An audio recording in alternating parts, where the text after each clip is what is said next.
Merci de nous recevoir. J'ai encore quelques petites questions à vous poser concernant l'assassinat de votre mari. Vous êtes sûr qu'il n'avait pas des ennemis ou quelqu'un qui aurait pu lui en vouloir? Non, non. Comme je vous l'ai dit, tout le monde adorait mon mari. Il était tellement parfait. Ils sont vraiment magnifiques, vos ongles. Hein. Vous les avez fait récemment? Merci. Non, je les ai fait en début de semaine. Pourquoi? Toutes mes excuses, madame. Ne faites pas attention à elle. C'est juste une consultante un petit peu trop bavarde à mon goût, d'ailleurs. J'ai vu que votre mari avait des problèmes d'argent. Vous pensez pas qu'il aurait pu emprunter à la mauvaise personne? Mon mari ne me parlait jamais de ses finances. J'ai appris il y a seulement 2 mois qu'on était fauchés. C'est là que j'ai commencé à me faire les ongles toute seule. Moi, ma fille, elle essaie souvent de me les faire, mais vous savez, elle fait des gros pâtés, elle en met partout, du coup, c'est moche, à chaque fois, je suis obligée de l'enlever, quoi. Comment vous faites pour les petites cuticules? Je les coupe. Non, mais vous savez, quand on se met du vernis, il y a toujours des petits morceaux qui viennent se coller dans les petites cuticules, là. Comment vous faites pour les enlever, vous? Je nettoie avec du dissolvant, mais en quoi ça a un rapport avec la mort de mon mari? Wow, sacrée tumeur. C'est quoi le plan? Y a pas de plan. Ça s'appelle une tumeur inopérable pour une raison. Elle est tellement infiltrée dans le cerveau, si j'ouvre, il meurt, si j'ouvre pas, il meurt aussi. Je peux pas sauver ce gamin. Y a rien à faire. C'est pas toi, ça. Les tumeurs inopérables, c'est ton domaine. Et puis t'es pas du genre à reculer devant un défi. Un défi? Mais on a largement dépassé le stade du défi, là. Ce gosse a une bombe à retardement dans le crâne. Tu te souviens pourquoi t'es devenu médecin? Pour sauver des vies. Pour réaliser l'impossible. Alors je t'écoute. C'est quoi le plan? Chef, je crois que j'ai trouvé un moyen pour sauver le petit Jackson. Allez-y, je vous écoute. Il suffit de passer par voie nasale. En insérant une sonde, je pourrais atteindre la tumeur et la résorber. Quels sont les taux de réussite de cette opération? C'est une opération qui n'a jamais été faite, chef. Je viens de l'inventer. Je suis désolée, mais c'est beaucoup trop expérimental. Je peux pas vous laisser mettre en danger la vie d'un enfant. Chef, avec tout le respect que je vous dois, nous sommes un hôpital universitaire. On est là pour donner l'exemple et former les médecins de demain. Quel genre de médecins sommes-nous si on ne fait pas tout pour sauver la vie de ce petit garçon? Quel genre de médecin êtes-vous? Vous avez raison. Je vais convaincre les parents. Vous avez 24 heures pour vous préparer. 24 heures. Merci, chef. J'ai rencontré quelqu'un d'autre. Elle est belle, elle est jeune, elle est drôle. Et elle a une peau sublime, sans aucune imperfection et sans aucun ride. C'est terminé.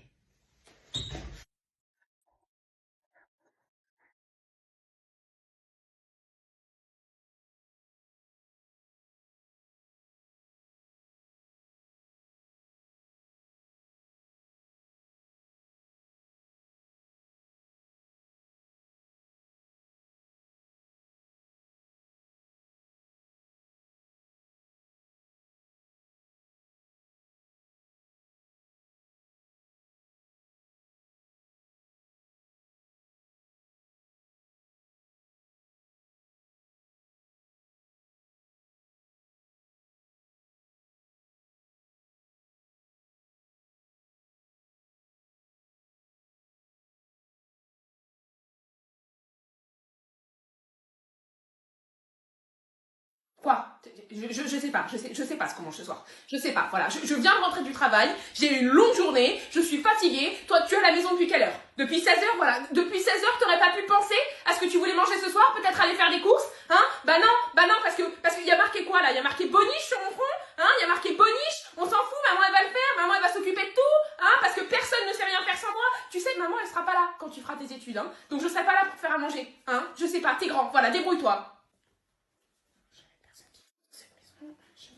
Il n'y a jamais personne qui m'aide dans cette maison, en fait. Hein? Il n'y a jamais personne qui ne fait rien pour m'aider dans cette maison. La panière, elle est là depuis hier. Elle est là depuis hier. Le linge, il est propre depuis hier. Alors c'est bien beau de lancer des machines, hein? Mais vous passez devant la panière et il n'y en a pas un qui pense à plier le linge. Bah non, parce que bien évidemment, la boniche va s'en occuper, hein? Dis-moi, tu comptes la ranger quand, ta chambre?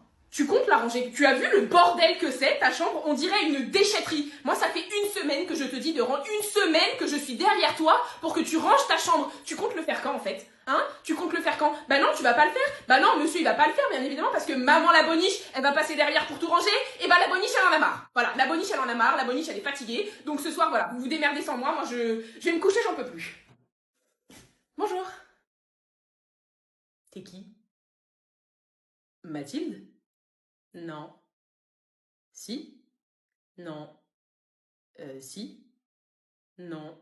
Ah si, je suis Mathilde, c'est mon adresse mail, je suis Mathilde, je veux me connecter pour regarder mes mails. Non, c'est pas l'appareil sur lequel tu te connectes d'habitude, donc t'es qui? Mais si, je suis Mathilde! Mais t'es qui, putain? Tu veux quoi? Tu veux voler les données de Mathilde, c'est ça? Tu veux regarder ses mails? Tu regarderas pas ses mails. Je te laisserai pas passer parce que t'es pas Mathilde. Mais si, je suis Mathilde, je sais qui je suis quand même! Ce n'est pas l'appareil sur lequel tu te connectes d'habitude. J'ai juste changé d'iPhone en fait, j'ai acheté un nouveau téléphone. Ok, pas de souci. C'est quoi le mot de passe? Oh la merde. Étienne 206. Non. Étienne 207? Non plus. Je peux changer de mot de passe? Essaye. Bah j'aimerais bien mettre Étienne 206 du coup. Mais tu me prends pour une conne ou quoi? Le nouveau mot de passe, ça doit pas être le même que l'ancien mot de passe, d'accord? Donc pour toi, les mails, c'est niette. Maintenant dégage avant que je te nique ta race. Et je voulais juste regarder mes mails. Bonjour, enchantée, Étienne, chirurgien esthétique de renommée. J'ai bossé avec les plus grands. J'ai bossé sur... Ah non, mais j'ai pas le droit de vous le dire, c'est confidentiel. Bon, disons que j'ai travaillé sur pas mal de candidats télé-réalité.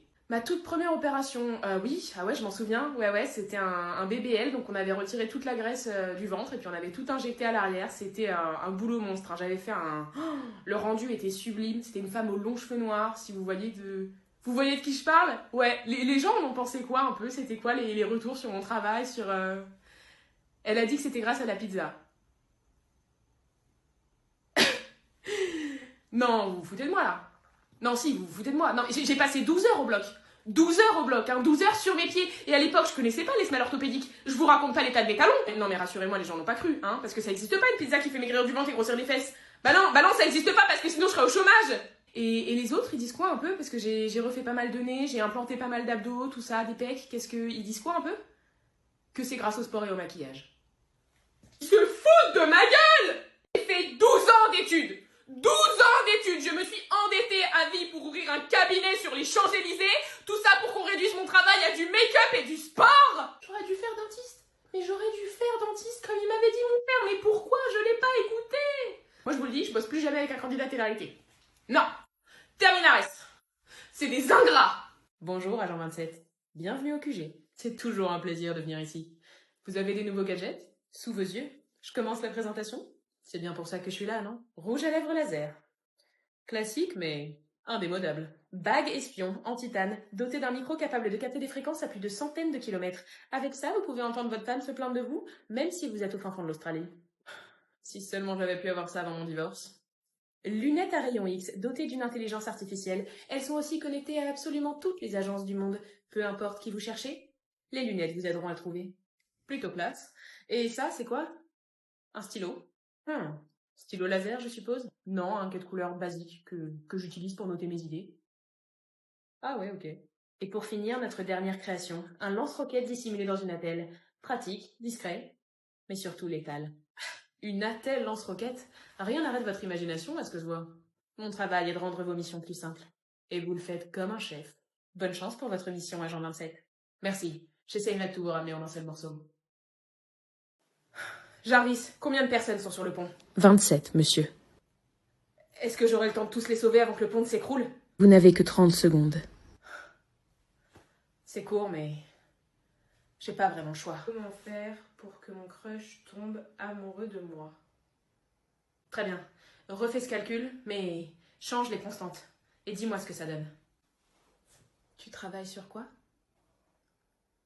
Une machine à remonter dans le temps. Je sais, ça paraît complètement fou, mais je pense que je peux vraiment y arriver. Mon intelligence artificielle est en train de refaire le calcul et... On aura la réponse d'ici 5 minutes. J'ai mangé un yaourt qui était périmé depuis 3 jours et maintenant j'ai super mal au ventre et je commence à avoir mal à la tête. Est-ce que je vais mourir? C'est quoi ça? Le nouveau robot que je viens de créer. Je lui ai intégré mon intelligence artificielle. Il sera capable de prévenir n'importe quelle menace avant même qu'elle mette un pied sur Terre. Ce sera un peu comme un bouclier entre la Terre et ses ennemis. Combien font 27 plus 9? 36, ouais. C'est quand même super pratique, ChatGPT. Et donc à seulement 17 ans, tu as réussi à créer une arme nucléaire. En gros, oui, mais c'est principalement grâce à mon intelligence artificielle. J'aurais jamais réussi à créer ça toute seule. Pourquoi c'est orange une carotte? Maman, pour... ChatGPT. Pourquoi les carottes sont oranges? Ah ouais. Bonjour, bienvenue en enfer. Votre dossier, s'il vous plaît. Tenez. Alors, Ah bah là, il y a un problème. Ah bon? Bah oui, vous êtes clairement une bonne personne. La pire chose que vous ayez faite, c'est de ne pas avoir payé une amende de stationnement. Vous avez rien à foutre là, monsieur? Bah, je sais pas, on m'a dit de venir ici, donc... Non, mais ça, c'est encore les débiles de la mission, hein, incapables de faire leur travail correctement. Je m'en occupe. Attendez, vous faites quoi dans la vie, monsieur? Je suis influenceur? Ah, d'accord, oui, non, bah non, vous êtes au bon endroit. Bah pourquoi vous venez de dire que je suis une bonne personne? Oui. Et les bonnes personnes, elles sont pas censées aller au paradis? Si. Bah du coup, moi aussi, je vais au paradis. Non. Pourquoi? Bah parce que vous êtes influenceur. Et c'est mal d'être influenceur? Non, du tout, au contraire, c'est même carrément cool comme taf. Mais en fait, votre vie, elle est tellement kiffante sur Terre que bah l'univers a dû trouver un équilibre et vous finissez tous en enfer. Quoi? Bah oui, vous avez plein de trucs gratuits, on vous invite tout le temps partout. Il a bien fallu trouver un équilibre. Oui, enfin, on paye quand même vachement d'impôts, hein. Je pense honnêtement que l'humain moyen serait pas contre de payer un petit peu plus d'impôts si ça veut dire qu'ils peuvent se la couler douce pendant une semaine à Cannes. Mais j'ai donné à plein d'associations, moi, j'ai aidé plein de gens. Non mais je sais, monsieur, je sais, j'ai votre dossier sous les yeux. Malheureusement, j'ai les mains liées, je ne peux rien faire pour vous, je suis désolée. Première à droite. Il aurait dû faire comptable aussi, lui, c'est un ticket d'or pour le paradis, ça. Suivant, s'il vous plaît.